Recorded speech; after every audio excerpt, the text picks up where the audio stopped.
शिक्षकेतर कर्मचारी, या गावातील सरपंच, उपसरपंच आणि या शिबिराला यशस्वी करण्यासाठी ज्यांनी सहकार्य केलेलं आहे ते सर्व मान्यवर, या गावाचे जिल्हा परिषद शाळेचे मुख्याध्यापक, सर्व शिक्षक, सर्व विद्यार्थी, राष्ट्रीय सेवा योजनेचे सर्व विद्यार्थी, स्वयंसेवक, मी सर्वप्रथम विद्यार्थ्यांना आवाहन करतो की आपण आपल्या महाविद्यालयाचे धडाडीचे नेतृत्व करणारे प्राचार्य, राष्ट्रीय सेवा योजनेचे कार्यक्रमाधिकारी ज्यांनी आपल्यासाठी ही संधी उपलब्ध करून दिलेली आहे आणि आपल्याला सुरक्षित 7 दिवस चांगल्या पद्धतीचं ज्ञानाचं प्रबोधन केलेलं आहे, शिक्षण रूपी एक नवा खुला अनुभव दिलेला आहे, त्यांच्यासाठी आपण जोरदार टाळ्या वाजवून त्यांचं अभिनंदन करावं. कारण हे शिबिर खूप चांगल्या पद्धतीनं यशस्वी केलेलं आहे आणि त्याचं गमक मला दिसून आलेलं आहे. ज्या विद्यार्थी अशोक पाटील, प्रगती हुमनाबादे, भूषदा पटेल, काशिले यांनी जे काही मनोगत व्यक्त केलेलं आहे, या मनोगतातूनच दिसून आलं की खूप छान पद्धतीनं या ठिकाणी शिबिर संपन्न झालेलं आहे. विद्यार्थी मित्रांनो, मी सुद्धा एक राष्ट्रीय सेवा योजनेचा विद्यार्थीच आहे. माझ्यामध्ये आजही मी जरी जिल्हा समन्वयक असलो तरी माझ्यामधला स्वयंसेवक जिवंत आहे आणि म्हणूनच विद्यार्थी स्वयंसेवक या नात्यानं सर्व विद्यार्थी स्वयंसेवकांना आवाहन करतो की या ठिकाणी जे काही प्रमुख पाहुणे लाभलेत, संतोष वांगवार सर आणि प्राचार्य आदरणीय डॉक्टर शेख मॅडम, यांच्यासाठी सुद्धा आपण जोरदार टाळ्या वाजवाव्यात, त्यांचं अभिनंदन करावं. जाको राखे साईया मार सके ना कोई, असंच एक व्यक्तिमत्व आपल्या समोर शेख मॅडम रूपानं उपस्थित आहेत. खूप अनमोल मार्गदर्शन त्यांनी या ठिकाणी आपल्याला केलेलं आहे. संतोष वांगवार सरांनी सुद्धा खूप छान पद्धतीनं मार्गदर्शन केलेलं आहे. मित्रांनो, राष्ट्रीय सेवा योजनेचा स्वयंसेवक जो अष्टप्रहरी जागा राहतो, नॉट मी बट यू, माझ्यासाठी नाही, फक्त माझ्यासाठी नाही तर तुमच्यासाठी, समाजासाठी धडपडणारा हा स्वयंसेवक असतो. आणि राष्ट्रीय सेवा योजनेच्या माध्यमातून विद्यार्थ्यांना वर्षभर वेगवेगळ्या जे काही ऍक्टिव्हिटी असतात, ज्यामध्ये रक्तदान शिबिर असेल, मतदार जनजागृती असेल किंवा महाविद्यालय स्तरावर आरोग्य बाबतीत जनजागृती असेल, वेगवेगळे उपक्रम राबवले जातात आणि यातून वर्षभरातून विद्यार्थ्याला उत्कृष्ट स्वयंसेवक पुरस्कार मिळतो, उत्कृष्ट स्वयंसेविका पुरस्कार मिळतो. मी आपल्याला सांगू इच्छितो की आपण आपल्या महाविद्यालयामध्ये राष्ट्रीय सेवा योजनेचं उत्कृष्ट स्वयंसेवक म्हणून कार्य करत असताना आपल्याला यापुढे सुद्धा पुढच्या स्तरावर संधी मिळत असतात.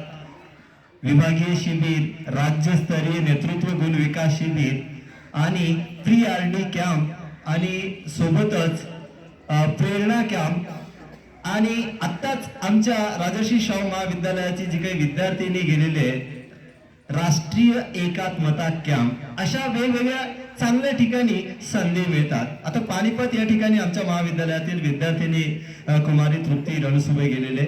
हे सांगायचं तात्पर्य हे की ही संधी आपल्याला सुद्धा मिळू शकते आणि अशा वेगवेगळ्या स्तरावर आपण ज्यावेळी राष्ट्रीय सेवा योजनेचे स्वयंसेवक म्हणून काम कराल त्यावेळेला आपले खऱ्या अर्थानं समाजाशी नातं जुळेल. आपल्यामध्ये राष्ट्रभक्तीची भावना निर्माण होईल, राष्ट्रीय एकात्मतेची भावना निर्माण होईल. या ठिकाणी तुम्ही ग्रुप डिस्कस करता आणि वेगवेगळे उपक्रम करता, कधी सूत्रसंचालन करता, कधी मनोगत व्यक्त करता, कधी प्रमुख पाहुण्यांचा परिचय करता. तुमच्यामध्ये एक नवा आत्मविश्वास राष्ट्रीय सेवा योजनेच्या माध्यमातून येतो. टाइम मॅनेजमेंट करण्याची वृत्ती तुमच्या अंगी निर्माण होते. तुमचं व्यक्तिमत्व अष्टांग व्यक्तिमत्व निर्माण होत असतं आणि तुम्हाला नेतृत्व करण्याची एक चांगली संधी असते. आज आपल्याला माहिती आहे की जो चांगलं नेतृत्व करेल राजकीय क्षेत्रामध्ये चांगलंच आकर्षण दिलं जातं, परंतु एक चारित्र्यवान नागरिक बनवण्यासाठी राष्ट्रीय सेवा योजना हे सदैव प्रेरित करत असतं। राष्ट्रीय सेवा योजनेतून या ठिकाणी चारित्र्याचे आणि मानवतेचे बीजारोपण केलं जात आहे। आपल्याला शेख मॅडमने सांगितलेलंच आहे की मानवतेचं बीजारोपण या ठिकाणी केलं जात आहे आणि हे बीज आज तुमच्यामध्ये रोवल्यानंतर तुम्ही भविष्यात वटवृक्ष बनायचंय। म्हणजे ज्या वेळेला पुढे जाऊन तुम्ही वेगवेगळ्या प्रकारचे अधिकारी व्हाल, सगळ्यात जास्त अधिकारी बिहार मधून होतात, कारण बिहारचे जे युवक असतात ते आपल्या महाराष्ट्रामध्ये येतात, पडेल ते काम करतात, टॉयलेट साफ करण्यापासून सगळेच काम करतात। आणि आमचे युवक युवती काय करतात, त्यांच्या हातामध्ये एक त्यांच्या मागे लागलेलं भूत म्हणजे मोबाईल आलेला आहे। मोबाईलचा दुरुपयोग केल्यामुळे कितीतरी लोकांचा जीवनाची बर्बादी झालेली आहे। मित्रांनो, मोबाईलचा सदुपयोग केला तर मी मागच्या 3 वर्षामध्ये मोबाईलचा सदुपयोग करून 3 लाख रुपये कमवलेले आहेत। आणि सोबतच महाविद्यालयाच्या जे काही वेगवेगळे प्रोग्राम्स असतात त्यांचे चांगले युट्यूबला व्हिडिओ बनवलेले आहेत, लाईव्ह प्रेझेंटेशन केलेले आहेत, वेगवेगळ्या नाटकांचं व्हिडिओ एडिटिंगच्या माध्यमातून नाटकांचं रूपांतरण केलेलं आहे आणि व्हिडिओ एडिटिंगच्या माध्यमातून सुद्धा पैसे म्हणजे आर्थिक रोजगाराची संधी आपल्याला या ठिकाणी मिळत असते। सगळं काही होऊ शकतं, परंतु आपण मोबाईलचा अनावश्यक वापर करतो आणि आपण जे योग्य वापर करायला पाहिजे ते करत नाही। आपण काय करतो, मग परिस्थिती काय येते, राजनीतिक लोकांच्या खुर्च्या उचलण्यासाठी आपल्याला जावं लागतं। आपण लग्नांमध्ये बँड वाजवून किंवा डीजे वाजवून त्या ठिकाणी नाचण्यामध्ये आपला वेळ वाया घालत असतो। आपण आपल्या जवळ असलेले जे काही रुपये पैसे आहेत त्यांचा अनावश्यक कामामध्ये उपयोग करत असतो आणि मग आपल्या शिक्षणाकडे लक्ष न दिल्यामुळे आपल्या जीवनाच्या बर्बादीला त्या ठिकाणी वाट लागते। आज या ठिकाणी आपल्याला शेख मॅडमने सांगितलं आणि आपल्याच महाविद्यालयामध्ये शिवजागृती महाविद्यालयामध्ये मी एक चांगला सुविचार वाचला सर, खूप छान सुविचार आहे। तुम्ही तुमच्या कर्तव्याला सलाम करा, तुम्हाला दुसऱ्याला कोणाला सलाम करायची आवश्यकता असणार नाहीये। म्हणून तुम्ही जर तुमचं कर्तव्य लक्षात ठेवलं तर पुढे जाऊन चांगल्या गाड्या घेऊ शकता, चांगल्या हवाई जहाजमध्ये फिरू शकता। फक्त कर्तव्य करत असताना आपलं चारित्र्य सुद्धा सांभाळा, निस्वार्थ आणि प्रामाणिकपणे आपण पुढे जाऊन काम करावं। आपण कोणत्याही प्रलोभनाला बळी पडू नये। आपण सुंदरतेच्या मागे लागतो, सुंदरता म्हणजे काय, सुंदर गोर रंग दिसणं म्हणजे सुंदरता असते का? सुपरस्टार रजनीकांत किती काळा कुट्ट आहे, किती काळा कुट्ट आहे। अमिताभ बच्चन काय खूप सुरुवातीला सुंदर दिसत नव्हते, परंतु त्यांच्या कर्तृत्वातून त्यांनी अशी छाप सोडली की काळा असून सुद्धा तो एक सुपरस्टार बनू शकला। फक्त कर्तव्य। दुसरी गोष्ट सांगायचं ठरलं तर आपण पुष्पा फिल्म पाहिलेले, झुकूंगा नहीं साला, है ना, पाहिलेले, तो किती खराब दिसते त्या पिक्चर मध्ये। सलमान खान सारखा, शाहरुख खान सारखा सुंदर तर दिसत नाही, परंतु ते एक अभिनय आहे मित्रांनो। आपणही त्यांच्यासारखं करायचं नाही, ते एक अभिनय आहे। अभिनय वृत्तीला आपण जोपासा। या ठिकाणी एनएसएसच्या शिबिरातून वेगवेगळे जनजागृती परत पथनाट्य आपण सादरीकरण करतो। अभिनयाची कला देखील आपल्यामध्ये येत असते, म्हणून अभिनयाच्या कलेतून सुद्धा आपण आपलं जीवन साकार करू शकतो। सांगायचं एवढंच आहे की आपण आपलं ध्येय गाठवण्याचा प्रयत्न करायचा आहे। आपण या ठिकाणी आला शिबिरामध्ये, आपल्याला वाटत असेल की आम्ही बाकी विद्यार्थी महाविद्यालयामध्ये शिक्षण घेत आहेत, पुस्तकं वाचतायत, त्यांना शिक्षक येऊन शिकवतायत, पुस्तकातील चांगलं ज्ञान देत आहेत। आम्ही या 7 दिवसीय शिबिरामध्ये येऊन आमचं तेवढा वेळ वाया गेला. म्हणून आम्ही आमच्या जीवनात असफल होऊ असं जर वाटत असेल तर बिलकुल वाटण्याचं कारण नाही. का? तुम्ही 7 दिवसामध्ये वेगवेगळ्या जे काही या ठिकाणी मान्यवर आलेले आहेत, वेगवेगळ्या क्षेत्रातून तज्ज्ञ आहेत, शेख मॅडम आहेत, वांगवाड सर आहेत आणि अजूनही इतर जे काही तुम्हाला मान्यवर आले आहेत, चांगल्या पद्धतीचं ज्ञान दिलेलं आहे. मित्रांनो, 20 पुस्तकं वाचण्यापेक्षा जास्त ज्ञान तुम्हाला या 7 दिवसीय शिबिराच्या माध्यमातून मिळालेलं आहे. आता तुम्ही काय करायचं याच्या पुढे जाऊन?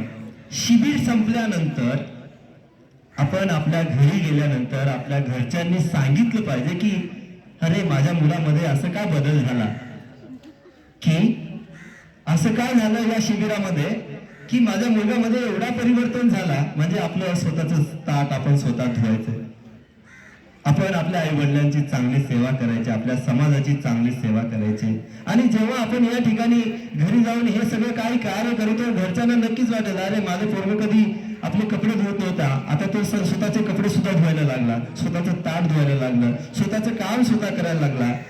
स्वयंशिस्त त्याला लागली. कोणतंही काम सांगायची वेळ येऊ नये, सांगताना होऊ नये. तर जे काम आपल्याला पडलेलं दिसलं तर ते काम आपण स्वतः पुढे जाऊन त्या कामाची पूर्तता करण्यासाठी प्रयत्न करायला पाहिजे. हे जीवनाचे सूत्र आहे.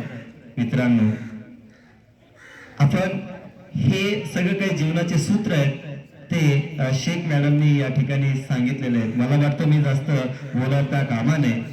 फक्त एवढंच सांगतो, ज्या वेळेला आपल्याला कर्तव्य करून सुद्धा असफलता येईल असं वाटेल त्यावेळेला फक्त आपण एवढंच लक्षात ठेवा, डॉक्टर भीमराव आंबेडकरांनी सांगितलंय, if you want success you must be narrow minded. ज्या गोष्टीत तुम्हाला यशस्वी व्हायचं तुम्ही त्याच गोष्टीवर लक्ष केंद्रित करा आणि आपल्या जीवनाला सफल करा. स्वामी विवेकानंदांनी सांगितलंय की तुम्ही एक विचार घ्या, त्या विचाराला आपल्या समोर ठेवा, त्या विचाराला आपल्या रक्त मांस धमन्यांमध्ये भरून घ्या, त्याचाच विचार करा, तेच पूर्ण करण्यासाठी प्रयत्न करा. यश नक्की तुम्हाला मिळेल. आणि तरी सुद्धा असफल होत असाल तर हरिवंश राय बच्चनजीच्या काव्य पंक्ती तुम्ही लक्षात घ्या. असफलता एक चुनौती है, इसे स्वीकार करो. क्या कमी रह गई है देखो और सुधार करो.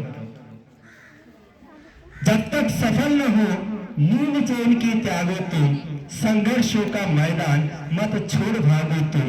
यूं ही कुछ किए बिना जय जयकार नहीं होती, कोशिश करने वालों की कभी हार नहीं होती. तो आपण नेहमी प्रयत्न करत राहा. कवी वृंद म्हणतात, करत करत अभ्यास के जडमती होत सुजान, रसरी आवत जावत ते सीन पर पडत निशान. मित्रांनो, तुम्ही अशा पद्धतीचे कर्तव्य करा की तुमच्या महाविद्यालयाच्या भिंतींवर तुमचे फोटो चिटकलेले दिसले पाहिजेत. तुमचे यश मिळेल त्यावेळेला, तुम्ही सक्सेस व्हाल त्यावेळेला नक्कीच तुमचे फोटो तुमच्या महाविद्यालयाच्या भिंतींवरती चिटकलेले दिसतील आणि त्यावेळेला तुमचं खरं यश त्या ठिकाणी मानलं जाईल, तुमचं जीवन त्या ठिकाणी साकार होईल. मित्रांनो, तुम्हाला सर्वांना आपलं जीवन साकार करण्यासाठी हार्दिक शुभेच्छा. आणि हा कार्यक्रम या ठिकाणी खूप चांगल्या पद्धतीने संपन्न झाला असं मी जाहीर करतो. मी यापुढे सूत्र धन्यवाद. धन्यवाद सर. आपण खूप मेहनत घेतली. आज तर वैचारिक मेजबानीच मिळाली आम्हाला. शेख मॅडमनी सांगितलं की केवळ आपण नावाप्रमाणे जरी जगण्याचा प्रयत्न केला तरी आपण यशस्वी होऊ शकतो. आणि मॅडमचं नाव शहजादी आहे. त्यांनी पण आपलं आयुष्य तशाच प्रकारचं जीवन जगलं. त्यांनी आपल्याला उदाहरणासह दाखवून दिलेलं आहे. हे लक्षात घ्या मुलांनो की एखाद्या माणसाच्या शब्दाला का अर्थ प्राप्त होतो. मॅडमचंच बोलणं जर समजा मी बोललो तर त्याला तेवढी अर्थ प्राप्त होणार नाही. कारण त्या व्यक्तीच्या शब्दाला किंमत कधी मिळते जेव्हा ते शब्द त्यांनी प्रत्यक्ष जगलेले असतात आणि आपलं आयुष्य त्याच्यासाठी तारण असतं. इमानदारीच्या गप्पा सांगणं सगळ्यांना सोपं आहे. नेहमी खरं बोला, प्रामाणिकपणे जगा वगैरे सांगणं खूप सोपं असतं. पण प्रामाणिकपणे जगणं याच्यासाठी लागणारी जी जिगर असते ती आपल्यात असायला. आणि त्याच्यासाठी संघर्ष करण्याची तयारी असायला. आणि म्हणून म्हणतो आपण की हे आता सरांनी जसं सांगितलं की गवळी सरांनी की दिसणं काही महत्त्वाचं नाही. याच्यासाठी आपल्याकडे सगळ्यात चांगलं उदाहरण आहे आपले बापू महात्मा गांधी, ज्याला जग सगळं त्यांना नतमस्तक होतं. ते कुठं दिसायला चांगले होते, पण कर्तृत्व चांगलं असलं पाहिजे. आपलं हे सौंदर्य हे काळाच्या ओघात निघून जाणार आहे, पण आपल्या मनाचं सौंदर्य, आपल्या चारित्र्याचं सौंदर्य हे विकसित होत गेलं पाहिजे, वृद्धिंगत होत गेलं पाहिजे. आणि विद्यार्थ्यांना एवढंच तुम्ही करा, स्वतःशी प्रामाणिक राहा. कोणाशी प्रामाणिक राहायचंय का नाही हा मुद्दाच नाही आहे, फक्त स्वतःशी प्रामाणिक राहा आणि आपलं आयुष्य नीतिमूल्यांवर जगा. ती धर्मातल्या कोणत्याही असू द्या, सगळ्या धर्मांनी चांगलीच नीतिमूल्य सांगितलेली आहेत. त्याच्यावर श्रद्धा ठेवा, त्याच्याप्रमाणे आचरण करा. यश तुमच्या पायाजवळ आपोआप लोळण घेत येईल. आणि त्यामुळं आपण फक्त तेवढाच विचार करावा. मला जाणीव आहे की खूप वेळ झालेला आहे, मुलांची बसण्याची क्षमता आणि भूक लागलेली असल्यावर तर देवाला सुद्धा भाकरीच्या रूपाने भेटायला यावं लागतं. मग आता आमचं बोलणं हे तुम्हाला जीवघेणं वाटू शकतं, काय लागलंय आता यांना, भूक लागली आम्हाला. तर या मुलांच्या सगळ्यांचा विचार करतो आणि मी माझ्या वाणीला विराम देतो. त्याच्या अगोदर फक्त मला आमच्या निमंत्रणाचा मान ठेवून ही सर्व मान्यवर मंडळी या ठिकाणी आली, त्याबद्दल मी त्यांचं महाविद्यालयाच्या वतीनं, आमच्या संस्थेच्या वतीनं आणि तुमच्या सगळ्यांच्या वतीनं मी त्यांचं ऋण व्यक्त करतो आणि थांबतो. जय हिंद, जय भारत. यानंतर या कार्यक्रमाचे आभार प्रदर्शन करण्यासाठी मी निळकंठ